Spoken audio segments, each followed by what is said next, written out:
Sejam bem-vindos, cartão maluquinhos, cartão doidinhos, eu sou o Patinhas, vou estar trazendo as dicas por ataque da rodada 27 do Cartolão. Para você que está chegando agora, por favor, se inscreve e ativa o sininho aí para não perder uma notificação. A meta do Cartologia, cara, é trazer análises diferenciadas para você pensar, caraca, agora eu tô confiante de colocar esse cara. Para você que é cartológico de carteirinha, já sabe, curte, comenta aí qual atacante você tá indo. Dica segura do canal vai ser Marinho, Bruno Henrique e Keno, confrontos favorecíssimos e são jogadores que mandam muito bem. Antes da gente falar nas dicas moderadas e ousadas, eu quero a gente ir pro mapa, deixa eu convidar você a conferir o nosso Instagram, @cartologiafc, e no nosso Telegram, que a gente divulga todas as nossas análises. Cara, o mapa, para você que tá tendo dificuldade, confere aqui na descrição do vídeo, tem um link para o nosso episódio só explicando a matemática por trás de cada um dos nossos mapas e análises aqui, para você poder entender. A gente vai bem devagarzinho para explicar. Aqui eu vou mais rápido porque eu vou assumir que você já viu aquele vídeo. Cara, quais são os melhores times aqui? A gente vai ter Atlético Mineiro e Atlético Paranaense, a gente vai estar pensando em jogadores desses dois times. Sussurros cartológicos para quem está numa mente mais doente e não tem nada a perder. Seria o Rafael Moura e um jogador do Corinthians. Seria o Jô, talvez, ou o Léo Natel ali, se ele for jogar no ataque. Mas, como aqui no Cartologia eu não posso, senão eu vou tomar 3 tiros na rua, eu vou manter nas dicas que fazem mais embasamento estatístico. A nossa regra vai fugir um pouco em que a gente vai trazer gente do Bragantino, mas só pela fase fantástica de um meio-campista que tá jogando de atacante lá, que é o Claudinho, beleza? De resto, a gente vai estar pensando em Santos, a gente vai estar pensando no Flamengo, que tem um bom confronto, e vai estar pensando no Fluminense. Lembrando que São Paulo e Grêmio têm grandes chances de poupar. As notícias no momento da gravação desse vídeo é que eles vão de fato poupar os seus jogadores, por isso a gente vai estar não só evitando de colocar PP, Luciano, Brenner, como a gente vai estar pensando em quem joga contra eles.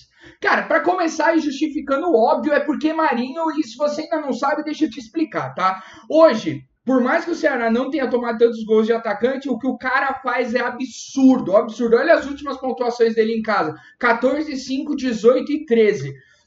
Uma máquina de fazer gols. E hoje, ainda assim, o Ceará está tomando mais gols e assistências acima da média do campeonato para atacantes, o que está mostrando que ele também não tem uma das melhores defesas do campeonato. Se a gente olhar nosso menino Marinho, não só ele sempre foi top 30 do campeonato, não só ele está acima da média em todos os scouts positivos, como ainda assim ele já em casa tem a média de 5 faltas sofridas por jogo e mais de um desarme. Ou seja, tranquilamente ele sai de 4 pontos, sem tremer. Se ele jogar os 90 minutos, a chance de mais de 10 pontos é absurdo. Não só é absurdo, como jogando em casa, 83% das vezes ele passou de 8 pontos. 83% das vezes. Marinho em casa nunca fez menos de 5 pontos. Nunca! Não tem motivo pra gente não estar colocando ele. É absurdo. Consegue garantir sempre muitas faltas. Se a gente olhar aqui o que é o laranja, que é falta sofrida, pelo menos acima de 4 aqui, sendo que um jogo teve 6 e outro teve 5, com muitos scouts decisivos e sempre muita finalização, até porque ele chuta com um doente lá. Talvez desarme não seja tudo que ele tenha, mas atacante a gente não quer isso. Cara, Flamengo, qual é a história que a gente vai estar contando aqui? Como o Gabigol faz suspenso depois da expulsão fantasma lá no último jogo, a gente vai estar indo de Bruno Henrique. Por que Bruno Henrique e não Pedro? Eu sei que o Pedro tem aqueles espasmos dele jogando fora de casa. Então, abriu a porta. Ele tem os espasmos dele jogando fora de casa. Mas, o fato é que o Bruno Henrique traz um pouco mais de consolidação e segurança para o nosso ataque. Por isso a gente vai estar pensando no nosso atacante um pouco mais regular. Se você olhar o passado recente, o Fortaleza é muito louco ver isso daqui, tá? Olha da 19ª rodada para trás, que eu não sei, ainda tinha o Rogério lá. 3.1 Luiz Adriano, 7.1 Sacha, Janderson 2.1. Olha após Rogério Ceni.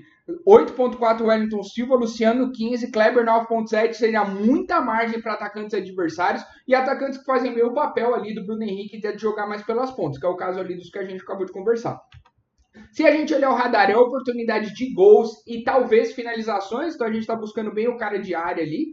Se a gente olhar o nosso menino Bruno Henrique, acabou de chegar, chegou nos top 30 da posição, o olimpiano, basicamente, porque ele está abaixo da média em finalizações, tanto defendidas quanto para fora, mas está acima da média ainda em gols, faltas sofridas e desarmes. Novamente, se você quiser colocar o Pedro tem inclusive um match melhores de scouts, mas pela regularidade, a gente vai de Bruno Henrique. Qual a regularidade? O nosso menino jogando fora de casa tem pelo menos 74% das ocasiões garantindo mais de 3 pontinhos.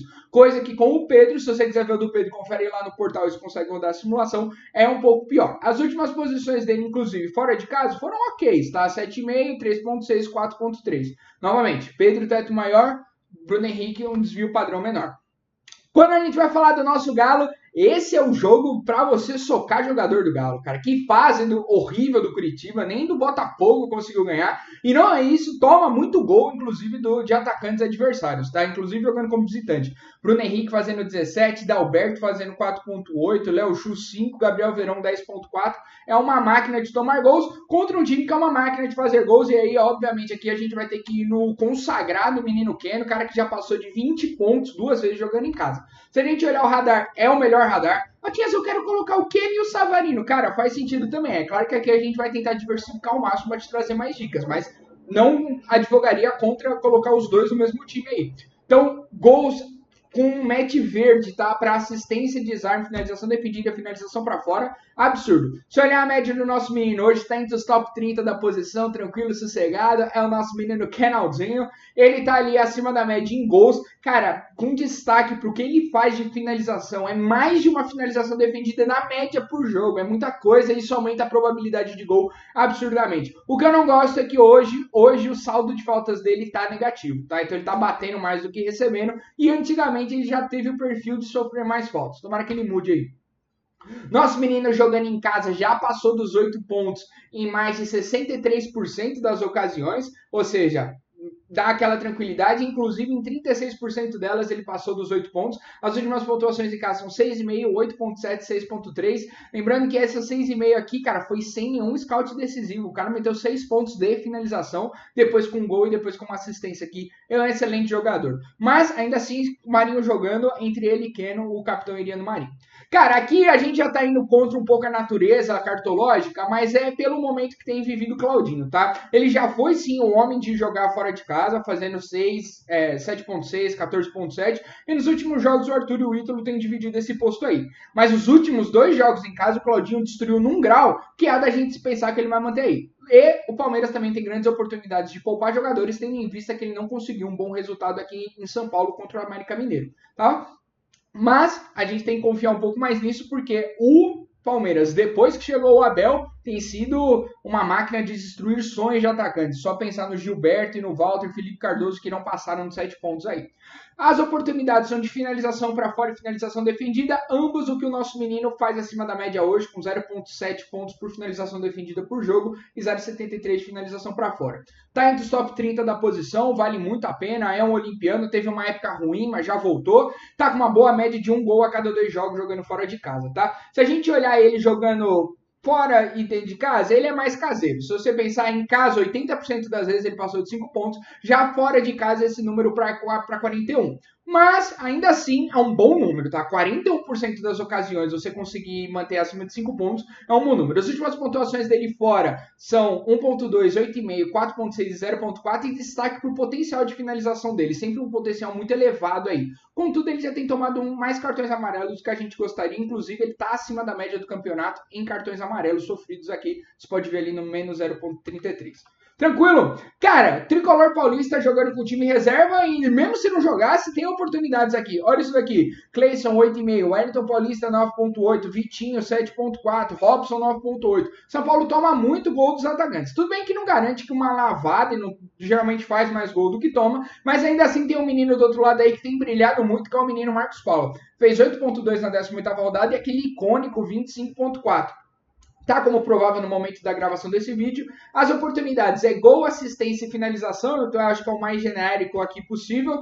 O nosso menino saiu da zona vermelha e hoje está na zona intermediária. É uma aposta bem mais ousada aqui, para um cara que não tem tantos jogos. Mas a média dele de gols está absurda e uma média de assistência absurda. O radar favorecia assistência e gol, por isso a gente vai para ele aqui. Cara, novamente, baixo número de gols e ele não tem tantos jogos assim jogando dentro de casa. Mas jogando dentro de casa ele já passou das 27% das ocasiões de 5 pontinhos aí. Patinhas, mas as rodadas recentes ele mandou um monte de bosta. Eu sei, tudo bem. Mas se você pensar na 24 e na 18 ele mandou bem. São rodadas relativamente recentes aí em casa.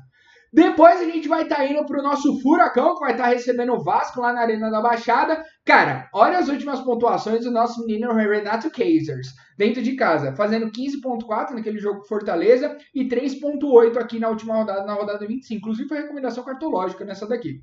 Eu sei que você pode estar pensando entre ele e Carlos Eduardo. Acontece que o teto dele é um pouquinho maior do que o Carlos Eduardo e a gente vai estar indo nele que é um pouco mais seguro.